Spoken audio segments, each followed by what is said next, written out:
In our quest for the bizarre and the twisted, we stumbled upon a scary short stories on Reddit, and we knew that we had to share it with our viewers.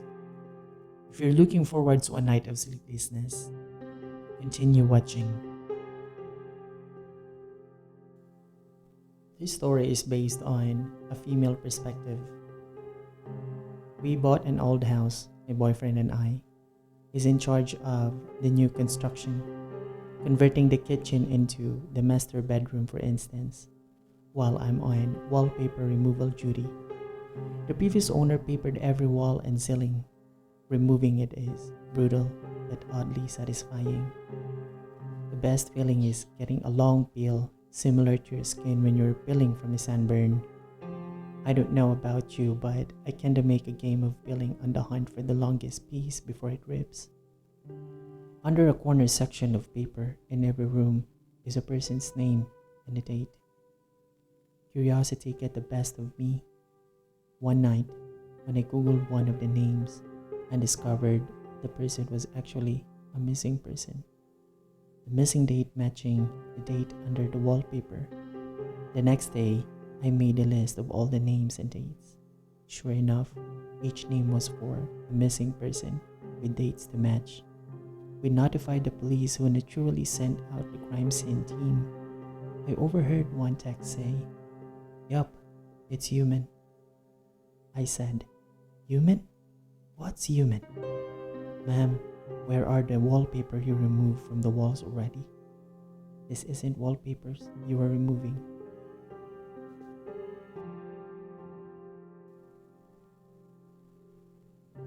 Everyone loves the first day of school, right? New year, new classes, new friends. It's a day full of potential and hope.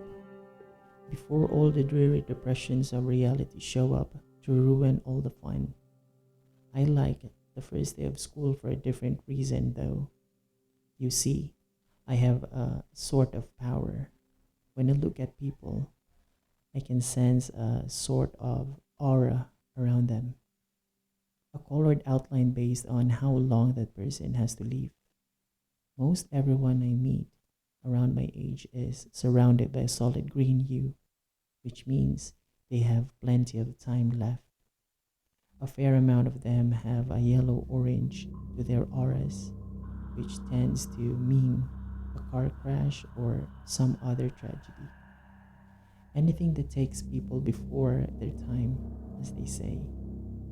The real fun is when the auras venture into the red end of the spectrum, though. Every now and then, I'll see someone who's basically a walking stoplight. Those are the ones who get murdered or kill themselves. It's such a rush to see them and know their time is numbered. With that in mind, I always get to the class very early so I can scout out my classmates. Mates. The first kid who walked in was basically radiating red. I chuckled to myself. Too damn bad, bro. But as soon as people keep walking in, they all had the same intense glow. I finally caught a glimpse of my rose-tinted reflection in the window, but I was too stunned to move. Our professor stepped in and locked the door. His aura is sickening shade of green. It has been said that the definition of insanity is doing the same thing over and over and expecting different results. I understand the sentiment behind the saying, but it's wrong. I entered the building on a bet. I was trapped for cash and didn't buy into the old legends of the hotel to begin with. So $50 was more than enough to get me to it. It was simple. Just reach the top floor, the 45th floor. Shine my flashlight from a window. The hotel was old and broken, including the elevator. So that meant hiking up the stairs. So up the stairs I went. As I reached each platform, I noted the old brass plates displaying the floor numbers 15, 16, 17, 18. I felt a little tired as I crept higher, but so far, No ghosts, no cannibals, no demons. Piece of cake. I can't tell you how happy I was as I entered the last stretch of numbers. I joyfully counted aloud at each platform: 40, 41, 42, 43, 44. 44. I stopped and looked back down the stairs. I must have miscounted, so I continued up. 44, one more flight, 44, and then another 10 flights, 44, 15 flights, 44. And so it's been for as long as I can remember. So really, insanity isn't doing something repeatedly and expecting different results. It's knowing that the results will never ever change, that each door leads to the same staircase to the same number. It's realizing you no longer fall asleep. It's not knowing whether you've been running for days or weeks or years. It's when the sobbing slowly turns into laughter.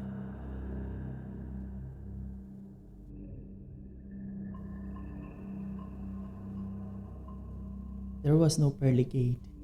The only reason I knew I was in a cave was because I had just passed the entrance. The rock wall rose behind me with no ceiling in sight. I knew this was it.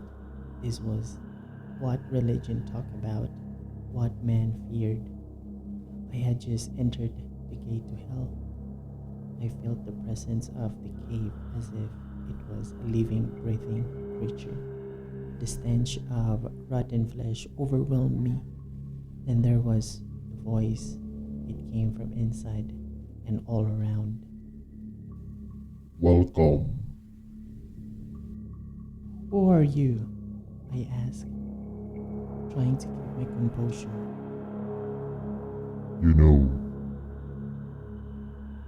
The thing answered, I did know. You are the devil. I stuttered quickly, losing my composure. Why me? I've lived as good as I could. The silence took over the space as my words died out. It seemed like an hour went by before the response came. what did you expect? The voice was penetrating but patient. I don't know. I never believed any of this, I uttered. Is that why I am here? Silence, I continued. They say the greatest trick you ever pulled was convincing the world you don't exist. No, the greatest trick I ever pulled was convincing the world that there is an alternative. There is no God? I shivered. The cave trembled with the words. I am God.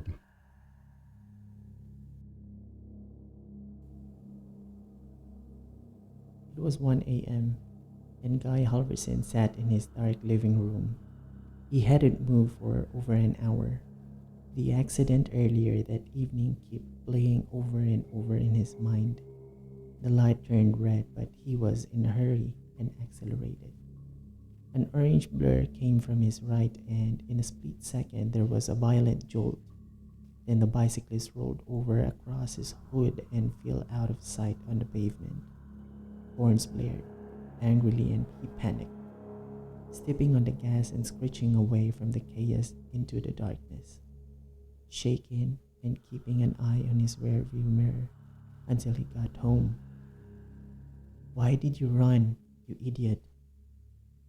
He never committed a crime before and punished himself imagining years in jail. His career gone, his family gone, his future gone. Why not just go to the police right now? You can afford a lawyer. Then someone tapped on the front door, and his world suddenly crumbled away beneath him. They found me. There was nothing he could do but answer it. Running would only make matters worse. His body trembling, he got up. He went to the door and opened it. A police officer stood under the porch light. Mr. Halverson? asked the cream officer. He let out a defeated sigh. Yes, let me. I am terribly sorry, but I am afraid I have some bad news. Your son's bike was struck by a hit and run driver this evening. He died at the scene. I am very sorry for your loss.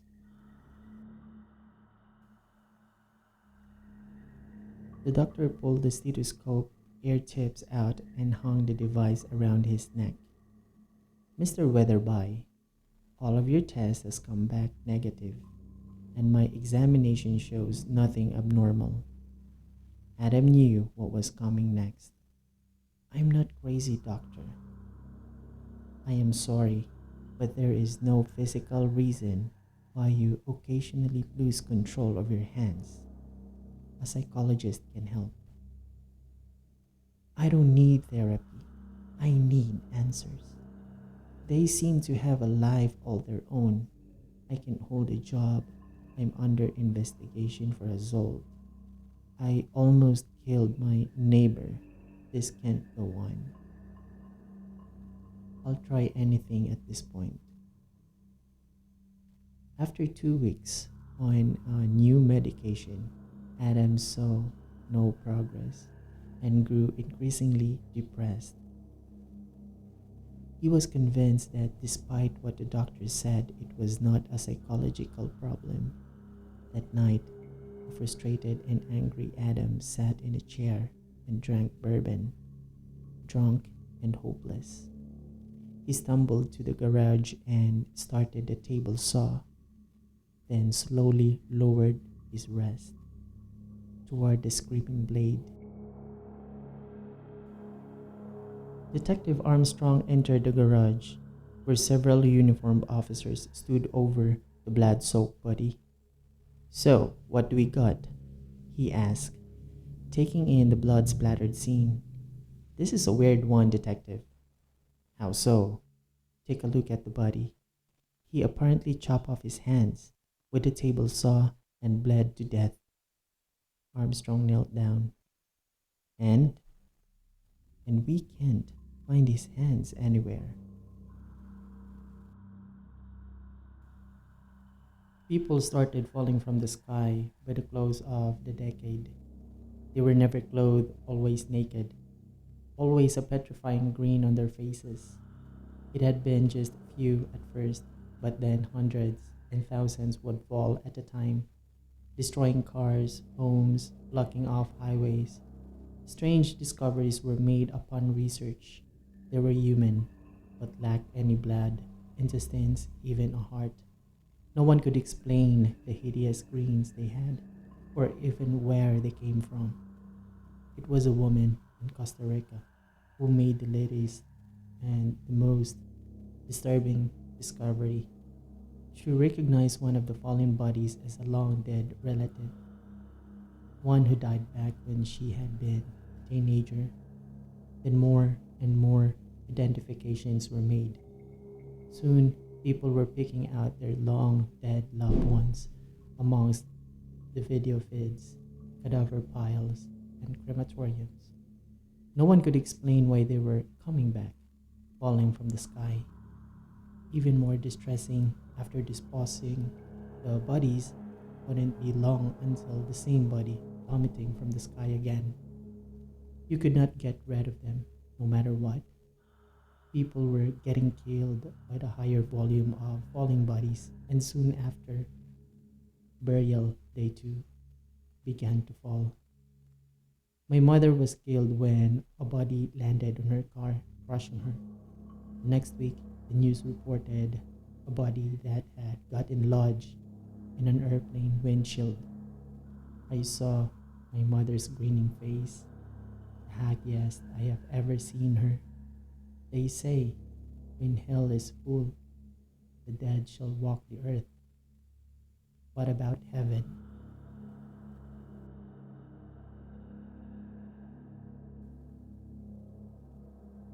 I don't want to sound mean, but the dead are pretty clueless. I've always seen them when I was younger.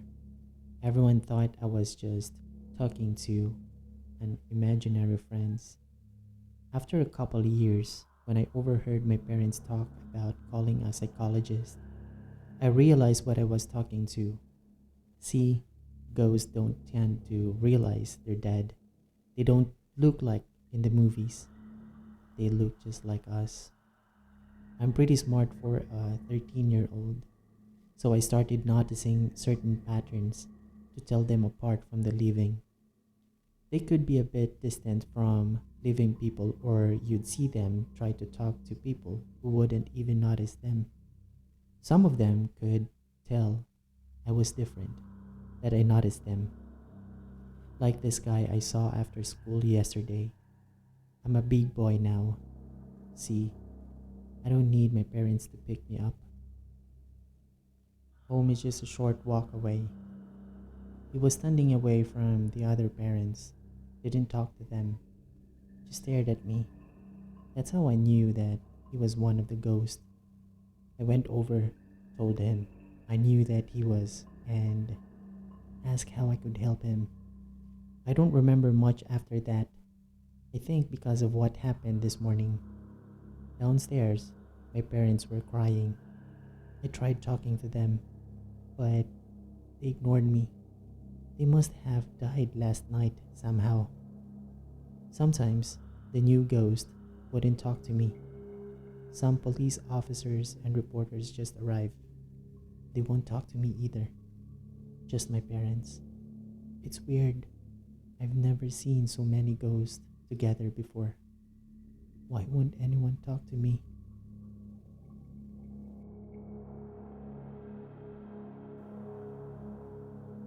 This story is based on a female perspective.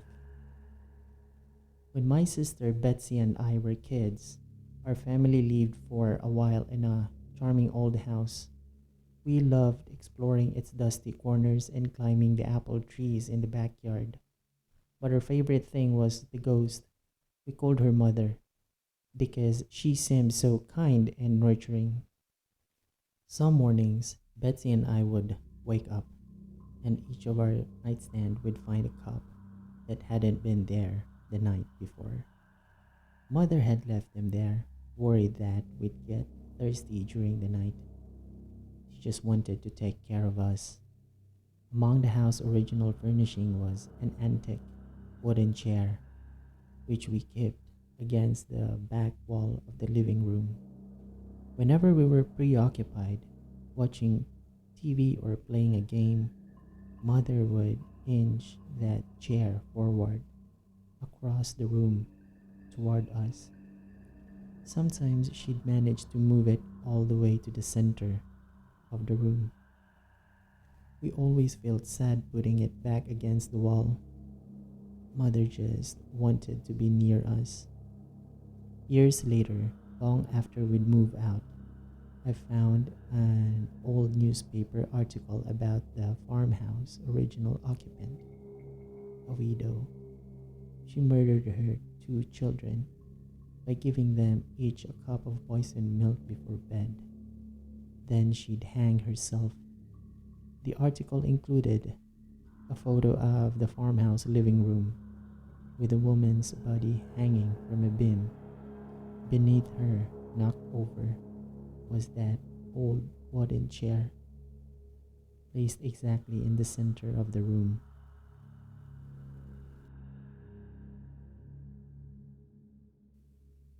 Hello, my dear. You do not know me who I am, but I know you. I am one of the three demons that were assigned to you at birth. You see, some people in this world are destined for greatness, destined to live happy, fulfilling lives. You, I am afraid, are not one of those people. And it is our job to make sure of that. Who are we? Oh yes, of course. How rude of me. Allow me to introduce us. Shame is my younger brother, the demon on your left shoulder. Shame tells you that you are a freak, that those thoughts you have are not normal, that you will never fit in. Shame whispered into your ear when your mother found you playing with yourself as a child. Shame is the one who makes you hate yourself. Fear sits on your right shoulder. He is my older brother, as old as life itself. Fear fills every dark corner with monsters, turns every stranger on a dark street into a murderer. Fear stops you from telling your crush how you feel. He tells you it is better not to try than let people see you fail. Fear makes you build your own prison. Who am I? Then I am the worst of your demons. But you see me as a friend. You turn to me when you have nothing else. Because I live in your heart. I am the one who forces you to endure, the one who prolongs your torments. Sincerely, Hope. Sleep well. There you go. That's our 10 scary short stories to tell. Before I say goodbye, I would like to greet everyone a Happy New Year. I hope and I pray that everyone will have a prosperous and a healthy year in 2021. I know that 2020 was a tough one. I hope that this year will be better for every one of us. Probably you are surprised right now because you are hearing a different voice. This is my actual voice. The past videos that I had was all software generated voice. I decided to use this time my actual voice so that I will not sound like a robot, and I want more engagements to my viewers. I am sorry if the audio is not that good and my narrations as well, because I am a bit nervous and anxious to narrate a story, but I believe that I will improve soon. I hope you will still continue supporting my small channel. If you like scary stories, please do not forget to subscribe and see you again next time. Goodbye.